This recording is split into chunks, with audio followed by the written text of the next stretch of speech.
Te perguntei se teve algum dia, algum momento que você possa lembrar de uma presença ou de um momento que mudou tua vida em relação a isso. Na paróquia São Jorge de Santo Expedito, né, eu frequento muitas missas do Padre Ribamar. Então, nas homilias dele eu me sentia muito tocada, principalmente no momento da consagração. Então, aquele momento para mim era um momento que eu desabafava mesmo com Deus, que eu chorava, que eu sorria, que eu falava das minhas tristezas, que eu falava o que eu estava sentindo.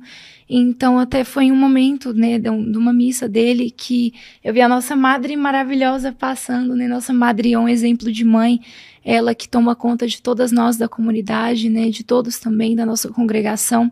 Então, ela é uma mãe para a gente mesmo, um exemplo de tudo, de caridade, de humildade. Então, teve um momento que na missa que eu vi ela e eu comecei a apreciar o paramento das irmãs da nossa igreja, da nossa congregação, e eu comecei a me ver dentro desse paramento. Então, eu comecei a achar bonito o véu, a vocação no geral. Sim. Então, eu comecei a pesquisar mais sobre a vida de uma irmã. Então, foi o tempo que eu decidi também entrar no noviciato, que é um tempo onde a gente vive como uma irmã, mas sem ter os votos perpétuos. Mas você sai da tua casa e já fica lá ou vai e volta? Como Essa que é? história é boa. Inclusive, a minha mãe, como eu tinha falado no início, ela não deixava, né? Você tá falando que você tinha ela quantos não anos? respeitava isso, eu tinha 16 para 17 anos. Então, ela não gostava muito dessa minha ideia, né? De sagrar a irmã.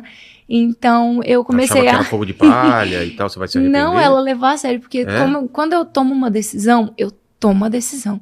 Então, não adianta, quando eu enfio uma coisa na minha cabeça, ninguém tira essa coisa da minha cabeça. Ela sabia que era sério. Então, ela sabia que era muito sério. Então, ela, naquele momento, até não deixou mais eu frequentar a paróquia, quis me levar pra Minas. Então, eu dei uma contorcida, né? E aí eu falava que eu tava indo pra casa de alguma amiga, que eu tava indo pra qualquer outro lugar. Mãe, eu tô indo beber numa casa de uma amiga. Mas... Não, eu sei que você vai querer ser freira. Não, é verdade, eu vou beber e a gente vai pra balada. Não, você... Não, se eu te contar, você não acredita. Sério mesmo. E aí eu tirava até foto, né, às vezes, com alguma amiga. Tipo, não tô... Exato, em algum lugar pra falar que eu não tava lá na paróquia ou nem na comunidade. Caramba! Então, teve alguns projetos que me tocaram muito também. Um principal foi o do Maranhão, que nós temos muitas ações e nós levamos as ações em alguns lugares. Então, um desses lugares foi também o Maranhão, que o Maranhão tem algumas regiões que tem famílias muito necessitadas de ajuda. Então, a gente foi até essas famílias, nós conseguimos levar atendimentos médicos, brinquedos. Isso deve, você ver, poder fazer alguma coisa faz uma diferença na tua vida, né? Nossa, demais. Inclusive, quando eu estava na época do concurso, eu entrei no concurso mais pensando em ajudar. Qual concurso? O concurso do Verlan é o Miss Continente Teen.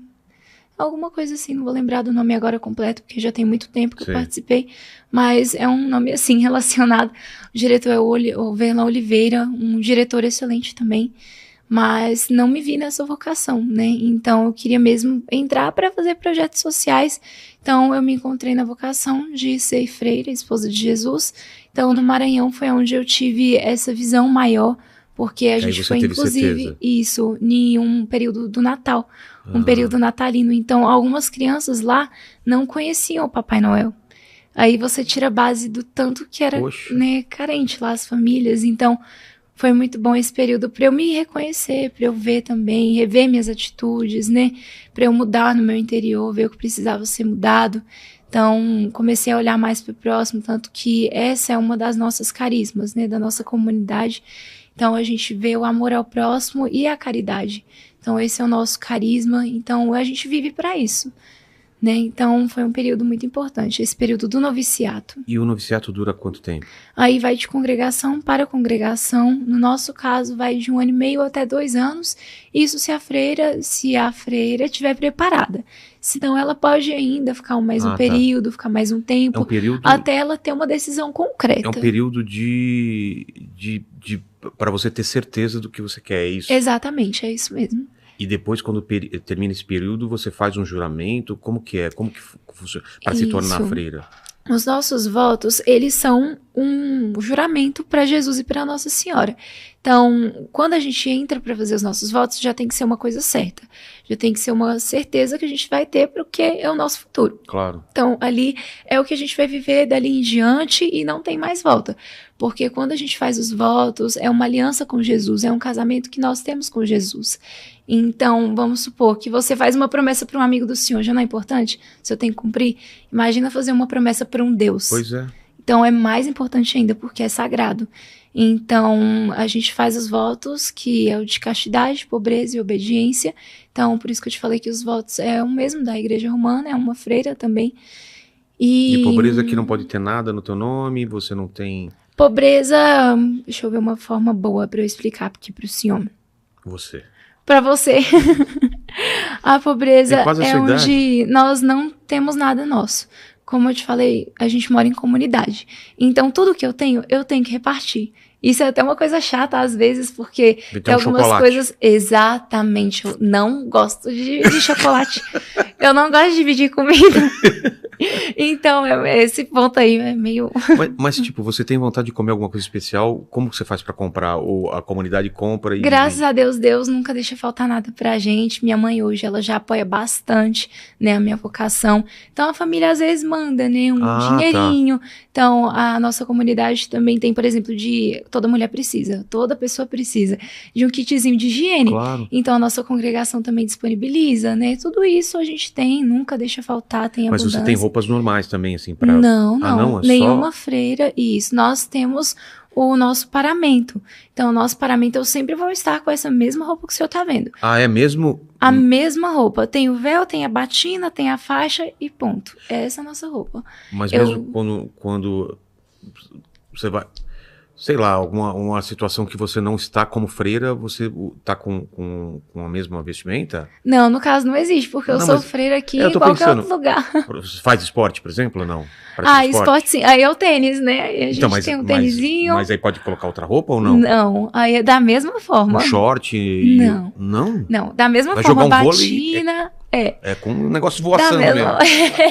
Da mesma forma. Às vezes eu até brinco, né, que nossas orações, as pessoas pensam que a vida de uma irmã é 100% ligada à oração, né? A gente tá ali com o tercinho toda hora, na igreja, na capela, rezando. E nós temos os trabalhos também do cotidiano. Então, nosso trabalho também é uma forma de oração. Então, me fala sobre a sua rotina, então. Como que é um dia normal para você? Não, é um dia normal? Acorda, olha, que horas? Cada dia é um dia diferente. Não então, tem cada dia eu tenho uma missão. Isso. Então, nós temos uma missão diferente das outras. Eu tenho uma missão, minhas irmãs têm outras. Então, nossa comunidade funciona como se fosse uma pequena engrenagem. Então, cada um ajuda o outro, cada missão é ligada a outra missão. Então, eu tenho a missão, por exemplo, de acordar cedo, fazer o café da manhã. Então, nós temos as orações, normalmente 8 horas. Tá. Então, eu tenho essa missão, né, do café da manhã, aí tem as orações também da manhã, e aí depois, dependendo do dia, eu vou evangelizar, ou então eu fico com as crianças, ou então eu vou lavar alguma louça, né, eu vou limpar a casa. Então, nossas orações, elas também se resumem em uma forma de trabalho. Fica muito fora... Fica mais tempo fora ou dentro? Dentro da comunidade, nós temos muitas comunidades, né? Então, são uma em Alexânia, são 2 em Águas Lindas e 11 em Brasília. Então, eu fico mais nas comunidades lá de Sol Nascente, que é a nossa sede, e fico mais... Mas onde você dorme? Onde você fica? Aí nós temos a nossa casinha, né? Tá. Então, por ser uma comunidade de 70 missionários, além de nós irmãs, moram os irmãos também, moram os padres e suas esposas, que são chamadas de rurias. Rurias? Isso, são chamadas de rurias. Então, cada um tem ali o seu lugarzinho. E é dividido também em partes. Os irmãos têm a parte deles na comunidade, nós irmãs temos a nossa parte. Mas é o mesmo lugar? E ou são é o mesmo lugar, casas? só que a comunidade é gigante, é linda. Tem fotos aí? Tem pra passar pra gente? É linda, né? As crianças gostam de ir lá para conhecer, né? Algumas pessoas até vão de fora também para conhecer nossa comunidade. Então, a nossa igreja, que hoje Essa é fica linda, onde? no Sol Nascente. Tá. Então lá é onde acontece a maior parte do nosso projeto também. Então, no meu caso, eu moro eu e mais outras 2 irmãs. A irmã Clarice e a irmã Ana, né? Então, assim, é muito legal a nossa vida, porque, como eu te falei, a gente divide, a gente São compartilha. novas ou são mais velhas que você? São novas também. A irmã Clarice tem 28 e a irmã Ana é a mais nova, ela tem 18. Nós até chamamos ela com um apelido carinhoso, né? De neném. Que ela tá na igreja desde novinha. Sério? Isso, a mãe dela também participa bastante das ações. O irmão dela também, né? Da nossa congregação. Então, é uma coisa muito linda, é uma família religiosa. E uma coisa que eu pedia muito para Deus antes era isso. Não era isso que eu queria, porque antes eu era uma filha única.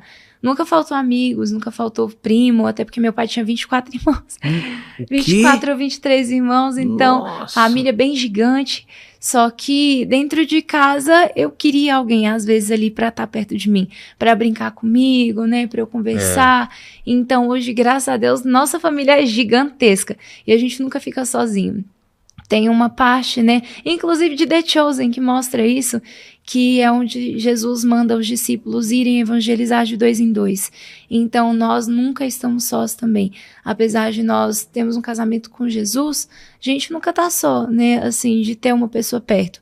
Então, a gente, às vezes, é até enjoativo, porque às vezes a gente quer respirar ali e tem uma pessoa ali do lado pra lá. Então, às vezes, ali tem 3 irmãos, a gente sempre sai para evangelizar de 5, de 3, de 2, nunca sozinho. Então, isso é muito bonito. Aquele dia, por exemplo, do vídeo, era você e mais ali naquele dia, tinham mais 4 pessoas comigo, isso. Que eram mais 3 irmãs e um frade, né? Tá. Então, bem legal. Nossa rotina em si é muito linda, nossa família é muito linda. É admirável, né? Eu, antes de ser irmã, eu ficava só admirando, sabe? Eu achava lindo as pessoas assim, os grupos, sabe? A dedicação para a igreja, a dedicação a Jesus, a Nossa Senhora. Aquilo tudo era muito bonito, é muito bonito. Então, isso preenche o meu coração. E tua mãe hoje em dia? A minha mãe hoje em dia, ela já está bem mais tranquila, graças a Deus. Conversei com ela o seguinte, eu acho que eu evangelizei minha mãe. Como ela chama? É Andréia. Beijo, mãe! Oi, Beijo, pai, que é o padre Ribamar também. Posso esquecer dele de jeito nenhum. Foi muito importante na minha vida. Mas a minha mãe foi o seguinte, eu peguei e falei com ela, mãe, é o seguinte, mãe, de qualquer jeito eu ia sair de casa. De qualquer jeito eu ia casar. Eu ia ter alguém na minha vida. Uma hora você ia sair de casa. Uma hora ia. Então, eu prefiro 1000 vezes que esse casamento seja com Jesus. Porque vai ser o caminho da minha vocação. Então, se eu tivesse com qualquer outra pessoa, eu não ia estar feliz, né? Eu não ia desfrutar de mim mesma. Eu ia estar famosa, não sei, mas eu ia ter me ingressado na carreira de modelo, ia ter me ingressado na carreira de Miss, e eu não ia estar feliz. Né? Hoje eu sou muito feliz, muito mesmo. Agradeço todos os dias da minha vida por ter a minha vida 100% dedicada a Deus. Sou um pouco suspeita para falar da nossa vocação, porque é uma vocação muito linda, né? Um caminho muito lindo. Então, cada um nasce com uma vocação diferente, mas a minha em especial, a de todas as irmãs em especial, é muito bonita. Então, se eu tivesse... Eu falei mais ou menos assim para ela. Então, a mãe não estaria feliz. E em relação aos filhos, né, que... Talvez eu ia ter neto, né? Exatamente. Então, talvez a minha descendência, né, também não... Porque hoje em dia eu tenho muitos filhos espirituais. São filhos de Deus, então são os meus filhos também. Rezo por cada um, rezo pelos jovens, rezo por cada um das famílias que também precisam de ajuda. Por cada pai, por cada mãe, porque a gente sabe que tem uma dificuldade dentro de casa. Às vezes tem uma necessidade em especial, então rezo por cada um, porque também são os meus filhos. Então, fico muito feliz. Não sinto essa necessidade hoje de ter uma família, porque eu tenho uma família mais que perfeita, que é uma família que é 100% dedicada a Deus. Pois é.